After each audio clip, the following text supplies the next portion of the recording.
रोज हमारे पृथ्वी पर 100 टन से ज्यादा स्पेस कचरा गिरता है। ज्यादातर तो रेत के दाने जितना छोटा होता है और हमारे वायुमंडल में जलकर राख हो जाता है। हम उन्हें टूटते तारे समझते हैं, रात के आसमान में रोशनी की एक झलक। लेकिन क्या होता है जब कुछ बड़ा गिरता है? क्या होता है जब कोई पत्थर अंतरिक्ष की विशालता से पृथ्वी पर नजर गड़ाए? इसका जवाब उतना ही पुराना है जितना समय। ये कहानी हमारे ग्रह की सतह पर लिखी है, क्रेटर और निशानों में। ये उल्कापिंडों के टकराने की कहानी है और ये कहानी डरावनी और अद्भुत दोनों है। हालांकि ज्यादातर स्पेस के पत्थर हमारे लिए कोई खतरा नहीं है, लेकिन हमेशा एक छोटा सा डर रहता है कि कोई विशाल उल्कापिंड पृथ्वी से टकरा सकता है। ये साइंस फिक्शन नहीं है, ये एक सच्चाई है जिसे हमें मानना होगा। डायनासोर, वो शानदार जीव जो कभी हमारे ग्रह पर राज करते थे, उन्होंने ये सबक बहुत मुश्किल से सीखा। लेकिन उनके विपरीत हमारे पास ज्ञान की शक्ति है।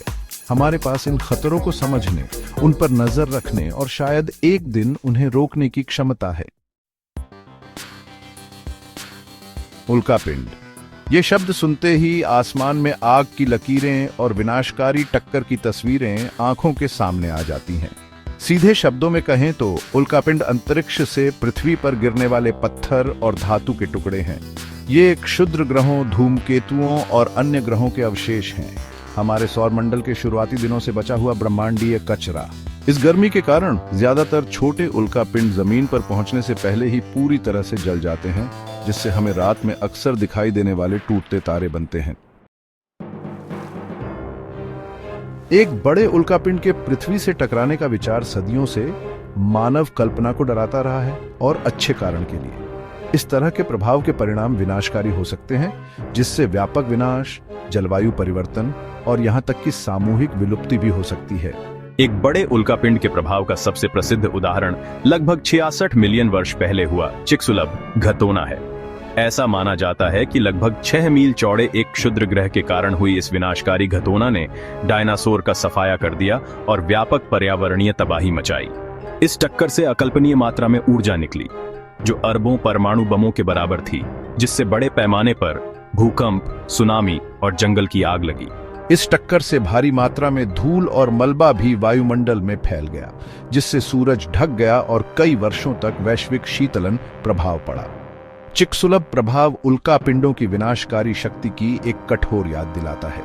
यह एक ऐसा परिदृश्य है जिसे हम दोहराते नहीं देखना चाहते। लेकिन जबकि इस परिमाण के प्रभाव अत्यंत दुर्लभ हैं, वे पृथ्वी के निकट की वस्तुओं द्वारा उत्पन्न जोखिमों को समझने और कम करने के महत्व पर प्रकाश डालते हैं। भाग 4, पृथ्वी के रक्षक। शुक्र है हम उल्कापिंड के प्रभाव के खतरे के खिलाफ रक्षाहीन नहीं हैं।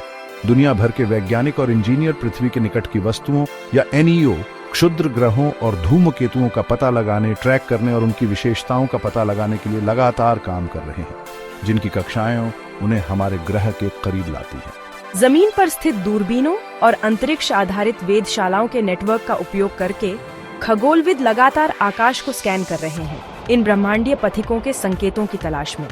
एक बार NEO का पता चलने के बाद इसकी कक्षा की सावधानी पूर्वक गणना और विश्लेषण किया जाता है, ताकि यह निर्धारित किया जा सके कि क्या इससे पृथ्वी से टकराने का कोई खतरा है। अच्छी खबर यह है कि ज्यादातर NEO हमारे ग्रह के लिए कोई खतरा नहीं है। उनकी कक्षाएं अच्छी तरह से समझी जाती हैं और वे पृथ्वी से टकराने की राह पर नहीं हैं। हालांकि बहुत कम NEO ऐसे हैं जिन पर ध्यान देने की जरूरत है। ये ऐसी वस्तुएं हैं जिनकी कक्षाएं उन्हें पृथ्वी के असहज रूप से करीब लाती हैं और जिनका आकार और संरचना प्रभाव पड़ने पर महत्वपूर्ण नुकसान पहुंचा सकती है। भाग 5, प्रभाव से बचाव का भविष्य। हालांकि हमने अभी तक किसी भी तात्कालिक खतरे की पहचान नहीं की है, भविष्य में एक बड़े उल्कापिंड के प्रभाव की संभावना को हमें गंभीरता से लेने की आवश्यकता है। सौभाग्य से वैज्ञानिक पहले से ही संभावित खतरनाक NEO को हटाने या बाधित करने की रणनीति विकसित कर रहे हैं। अगर हमें कभी आवश्यकता हो, एक आशाजनक तरीका काइनेटिक इम्पैक्टर है, एक अंतरिक्ष यान जो NEO से तेज गति से टकराएगा, जिससे पृथ्वी से टकराव से बचने के लिए उसका प्रक्षेप वक्र पर्याप्त रूप से बदल जाएगा।